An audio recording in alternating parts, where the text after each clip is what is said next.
Ya, langsung saja pemirsa kita bahas hal ini bersama dengan sejumlah narasumber. Sudah ada Daeng M. Fakih, Ketua Umum Ikatan Dokter Indonesia.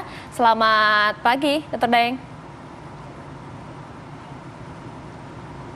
Selamat pagi, Dok. Selamat pagi.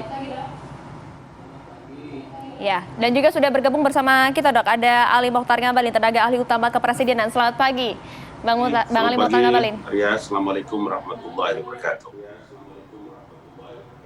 Baik, saya mau ke Bang Ngabalin dulu. Bang, Ya. Di tengah kondisi peningkatan angka COVID sekarang dalam beberapa waktu terakhir, pandangan Pak Presiden bagaimana, Bang? Ya, pertama memang harus disampaikan bahwa syukur alhamdulillah apapun alasannya kita punya pengalaman. 1 tahun lebih bagi Indonesia kita punya pengalaman. Bayu tahu bahwa di sana-sini, di beberapa tempat, di beberapa kalangan, banyak yang mengusulkan setelah meningkatnya kasus baru dan penemuan varian baru ini, kita tahu bahwa di beberapa kalangan juga mengusulkan untuk diberlakukannya lockdown. Tetapi pada kesempatan ini saya harus juga mengatakan bahwa bagi Presiden dan pemerintah tetap memberikan apresiasi, menyambut baik masukan-masukan dari masyarakat atau beberapa kalangan yang saya maksudkan tadi, usulan-usulan untuk memerlukan kembali dilakukannya PSBB dan lockdown. Pemerintah juga memberikan apresiasi, kemudian mempelajari berbagai opsi-opsi penanganan COVID-19 dengan memperhitungkan kondisi nasional, ekonomi, politik, juga tentang pengalaman negara-negara lain yang kita tahu juga mengalami hal yang luar biasa. India umpamanya. Suka tidak suka dari berbagai informasi media internasional, seberat India seperti itu, tetapi mereka luar biasa memberikan satu apresiasi kepada pemerintahannya untuk mentaati semua protokol kesehatan yang ada. Kita tahu India sangat amat parah, Bayu dan Mbak Maria ya. Nah, oleh karena itu sama seperti hari ini, kalau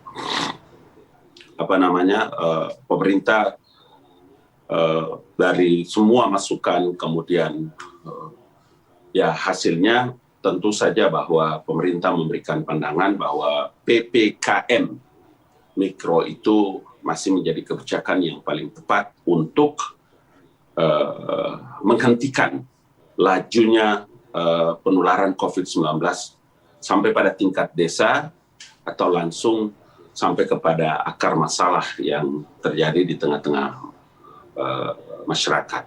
Saya pikir itu pandangan pertama yang harus saya sampaikan atas pertanyaan Mas Bayu. Ya, Bang Ngabalin, kalau kita tahu kan memang PPKM Mikro ini kan sudah diterapkan di beberapa daerah, bahkan serentak di Pulau Jawa begitu. Tapi hasilnya bahkan sekarang meningkatnya masih cukup tajam. Apakah kemudian efektivitas ini masih akan harus diuji lagi, ataukah ada langkah yang lebih serius lagi sih nanti? Ya, persoalan yang sangat mendasar itu adalah kalau implementasi dari penerapan PPKM Mikro itu di lapangan dilaksanakan kemudian menjadi satu ditaati bersama, ya hasilnya bisa kita peroleh juga bersama-sama. Tapi kan ternyata apa-apa yang disampaikan oleh pemerintah, oleh komite Satgas penanganan COVID-19 ini seperti kemarin sebelum Lebaran kan kurang apa disampaikan, baik dari komite maupun pemerintah. Bapak Presiden berulang-ulang menyampaikan, berbusa-busa mengingatkan kepada kita semua agar bisa menahan diri sejenak pada waktu kita Lebaran kemarin, libur, pagi, siang, sore, malam, di TV One kan berulang-ulang Bang Ali juga diundang oleh Maria, oleh Bayu, terus-menerus kita sampaikan menahan diri sejenak dengan apa yang diberlakukan oleh pemerintah dengan PPKM Mikro itu kan tidak bisa didengar dengan baik, tidak bisa dijalankan dengan baik. Kita masih tetap sudah melaksanakan. Hari ini menjadi bukti kita masih akan terus ngeyel begitu. Jadi ya, karena itu memang tidak ada pembatasan semua memang usulan di seperti lapangan. PSBB maupun lockdown itu, masukan-masukan itu tetap mendapatkan perhatian dari pemerintah, tapi pemerintah melaksanakan PPKM Mikro.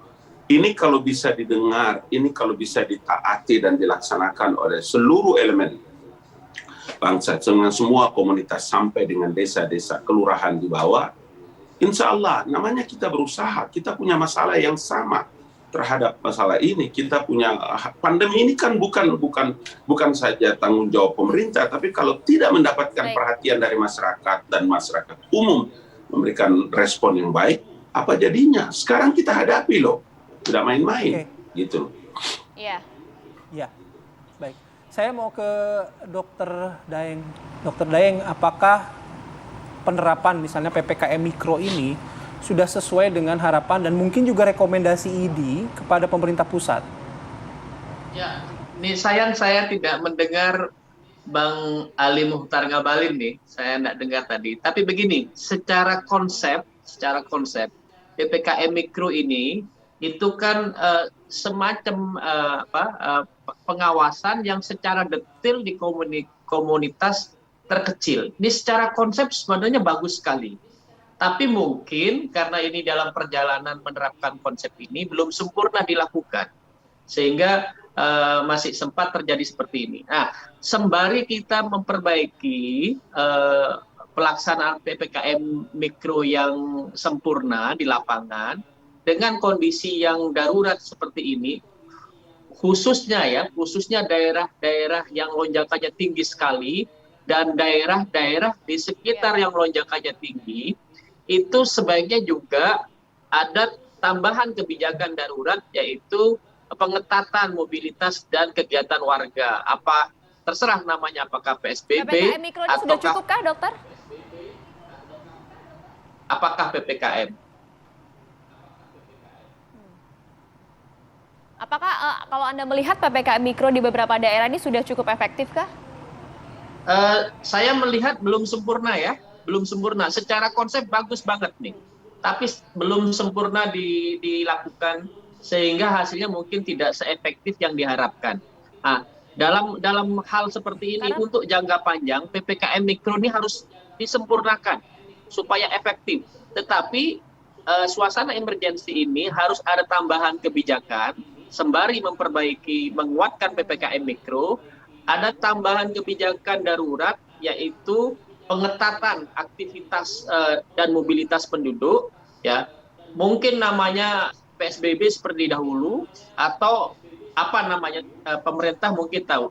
Dan kebijakan seperti ini harus diambil oleh masing-masing pemerintah daerah, karena memang aturannya seperti itu, disampaikan ke Kementerian Kesehatan, Kementerian Kesehatan menyetujui. Saya mendukung kalau Bapak Presiden memerintahkan atau menyerukan kepada seluruh pemerintah daerah, terutama yang mengalami lonjakan tinggi dan daerah-daerah sekitar yang mengalami lonjakan tinggi, untuk mengambil kebijakan darurat pengetatan mobilitas dan aktivitas penduduk. Karena ini fungsinya dua hal. Yang pertama untuk cepat mengendalikan lonjakan yang sangat cepat.